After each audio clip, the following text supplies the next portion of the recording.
최근에 한 3개월간, 그러니까 작년 말부터 규제에 들어가기 시작하면서 매물이 엄청나게 폭증한 지역이 있다. 얼마나 폭증했느냐? 진짜 거의 한 1.5배로 늘었다. 이런 지역이 있죠. 울산입니다. 저번에 12.19 이후에 풍선효과 이야기 계속 나왔죠. 그래서 울산도 뭐 1년 새 2배 올랐다, 뭐 창원, 울산, 부산에서 뭐 풍선효과 나온다, 쭉쭉 오른다, 뭐 이런 이야기들 계속 나왔었죠. 상승률 엄청나다.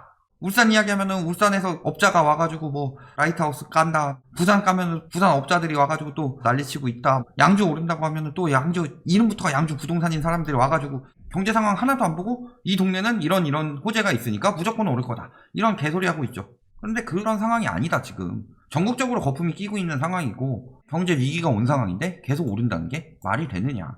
실거래가 고공행진 이런 이야기 지금까지도 나오고 있죠. 근데 보면 어때요? 최근에 조금 더 올라가긴 했지만 이거 아직 반영 전이죠. 3월 15일 발표됐으니까. 지금 뭐 계속 오른다고 해가지고 결국엔 다시 오른다 하면서 처분하고 떠넘기고 이런 상황에서 상승폭이 조금씩 나타나고 있는 건데 예전 같지 않죠. 신고가 거래도 거짓도 많았고. 근데 매매 거래량 보면 어때요? 11월에 풍선효과 이야기해서 엄청나게 했는데 12월, 12, 17 때 규제지역 지정됐죠. 그러니까 확 줄더니 거의 4분의 1 토막. 요것도 뭐 끝나면 한 1000건 나오겠죠. 이 정도로 유지되고 있는 상황인데 오르는 게 말이 되냐. 외지인 매매 거래 역시도 언제요? 11월, 12월. 요것도 11, 12월이죠. 이게 12월이고. 부동산원은 신고일 기준이기 때문에 한 달 전까지 30일 기준으로 봐야 되죠. 그러니까 거래량이 확 줄었다. 즉 투기 수요는 안 내려오고 있다는 소리죠. 이제 망했다는 거죠. 그 다음에 심리 유도해가지고 이렇게 샀던 법인들이 매물 처분하고 빠지는 동안에 뒤늦게 들어온 초보 투기꾼들이나 혹은 실수요들이 당한 거라는 거죠. 그러면서 거래 현황 보면 어때요? 쭉 올라가는데 세 군데 2월에 마지막 거래 확 뛰어서 계속 이런 계단식 거래가 나타나고 있죠. 여기서 여기 뛰는 것도 말도 안 되는 상승률이고, 저게 실질적으로 실수요들이 저 가격에 사겠느냐. 그럼 폭탄 돌리게 하고 있다는 거죠. 대부분. 여기도 보면 어때요? 7억 거래됐다가 4개월 만에 갑자기 이렇게 뛰어요. 10월에 풍선 효과니 뭐니 하면서 10월 11월에. 그리고 거래 안 되고 있죠.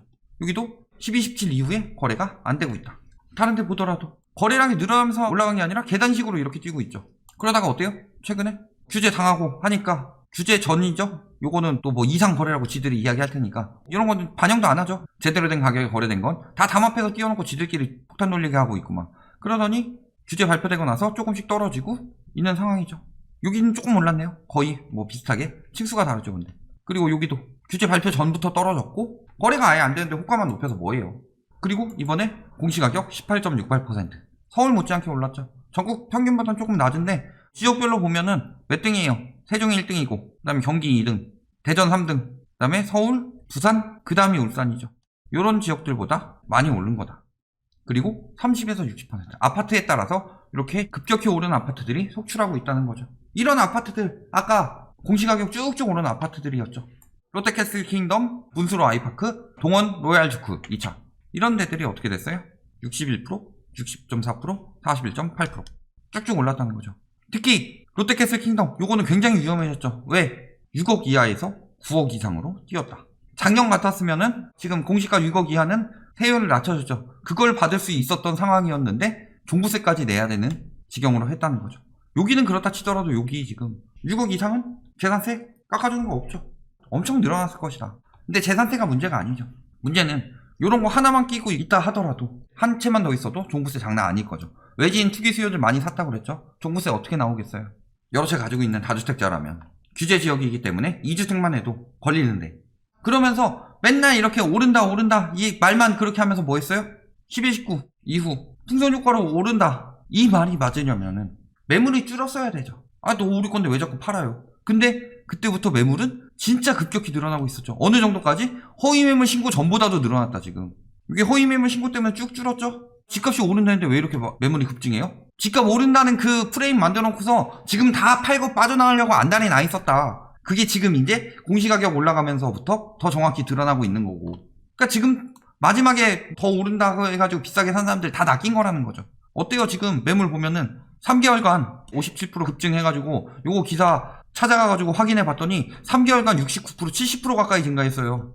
모든 시도 중에서 1등. 허위 매물 신고 전보다도 더 많아진 매물. 팔고 나가고 싶어서 안달이 났다. 이게 답이죠. 울산 업자 와보지도 않고 왜 난리치냐 하는데 다 가보고 하는 얘기죠. 안 가봤겠어요? 지들이 못 봤으면 내가 아예 임장을 안 하는 줄 알아. 또 분양가 이렇게 앞으로 계속 올라가게 될 상황, 그래가지고 집값 올려놓고 분양가 띄우기 이런 것도 노리고 있었는데 어떻게 되고 있어요 지금? 공시지가 투기 전수조사 실시 들어가고 있죠. 지금 울산에도 역세권 포함해서 7건 공공주택지구 조성사업, 특화단지 개발사업, 공원개발사업, 이전사업, 뭐 임대주택 건설사업, 임대주택 민간 건설사업 이런데 다 땅값 비싸게 주고 들어갔다는 이유가 뭐예요? 이들이 들어갔다는 거? 분양 비싸게 하려고 들어갔다는 건데 지금 다 걸려나가고 있죠. LH도 뭐 올해 걸려가지고 터진 거지만, 그래서 이번 정부 잘했다는 건 아니지만 기존부터 계속 있었던 비리였다. 다 이런 식으로 지들이 먼저 땅값 띄워놓고서 LH나 이런 데서 비싸게 수용하게 만든 다음에 땅값 비싸지니까 건설사는 그거 이용해서 분양가 비싸게 만들고, 이런 악순환이 돌았었는데 다 걸리고 있다는 거죠. 그 전에 또 시세 띄우기, 화정동, 앵코타운 이런 경우도 3억 7,500에서 갑자기 4억 2,500 거래 나오더니 그 뒤에 막 이런 거래들 나온다. 이거 자체가 자전거래 가능성도 배제할 수 없다는 거죠. 자전거래가 아니더라도 호가 띄우려고 했을 가능성 높다는 거죠.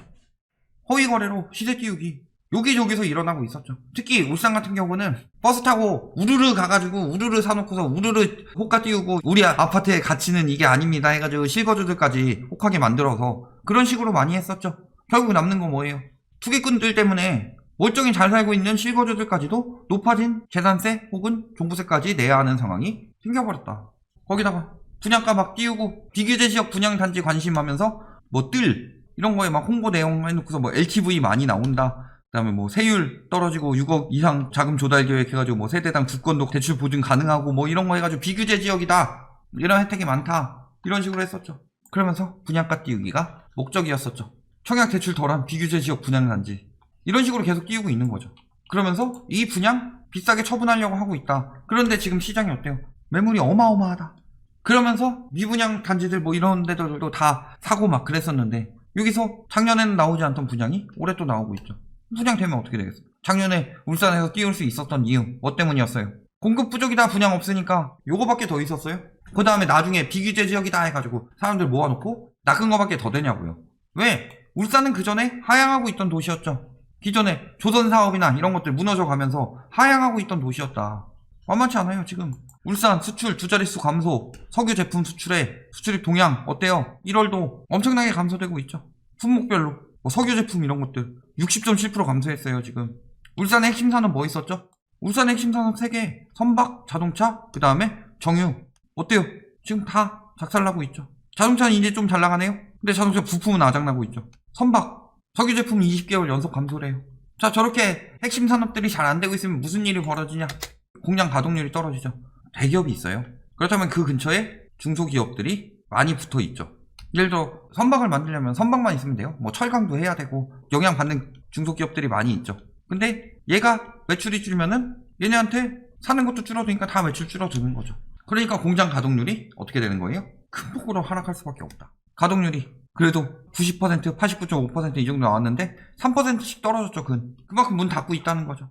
아니면은 매출들이 줄고 있다는 거죠. 경제가 안 좋아요. 경제가 안 좋으면 어떻게 돼요? 인구가 줄죠. 인구가 줄어드는데 집값은 계속 오른대요. 얼마나 줄었는데? 전철사역 직업이 45%, 교육이야 다시 돌아올 수 있다 치더라도 집값 너무 올려가지고 인구 빠지고 직업 없어가지고 인구 빠지고 하면은 수요가 생기겠느냐. 작년에만 해도 한 2만 명 넘게 빠졌죠. 그런데도 울산은 계속 오른대요. 왜? 지가 업자 하니까 그걸로 돈 벌어 먹어야 되니까. 그래도 울산은 계속 오른대요. 지가 투기꾼이니까 팔고 빠져야 되니까 최대한 비싸게. 그러고 있는 상황일 뿐이라는 거죠. 더도 말고 덜도 말고 딱 그 상황이다. 결론 뭐예요? 일단 울산 경기는 계속 안 좋았다. 지금도 마찬가지고 직업을 잃어서 직업을 찾아서 울산에서 떠나요. 그러면은 두 가지가 있죠. 첫 번째는 수요가 줄어드는 역할이 있고, 두 번째는 여력이 감소하는 역할이 있죠. 돈을 못 벌어요. 산업들이 안 되고 있는데 예전만큼 막 벌어가지고 잘 갚을 수 있느냐, 그런 상황 아니죠. 그렇게 되면 또 무슨 문제가 생겨요? 가뜩이나 코로나로 인해서 상권도 안 좋은데 더 안 좋아지죠. 상권이 안 좋아지면 어떻게 돼요? 이 역시도 여력 감소다. 신고가 취소 비중 전국에서 최고 어디? 울산이에요. 그렇죠. 신고가 취소 비중이 굉장히 높다. 플러스 투기 수요들 몰려왔죠. 언제? 작년 말. 풍선 효과니 뭐니 그런 말에 낚여서 실수요들 영끌해서 산 사람들도 있겠죠. 이런 사람들이 지금 못 팔고 있다. 이 상황에서 공시가격 폭등했고 부담은 들어가는데 거래량 줄고 심리가 계속 감소하고 있다. 그러니까 뭐 인재 상승기에 돌입했다? 저런 식으로 비정상적인 폭등은 결국에는 오래 가지 못하고 비정상적인 폭락을 불러일으킬 수밖에 없다. 그럼에도 불구하고 지금 비규제 지역이라고 울산 중에서도. 그런데 사면 어떻게 돼요? 답은 나와 있다는 거죠.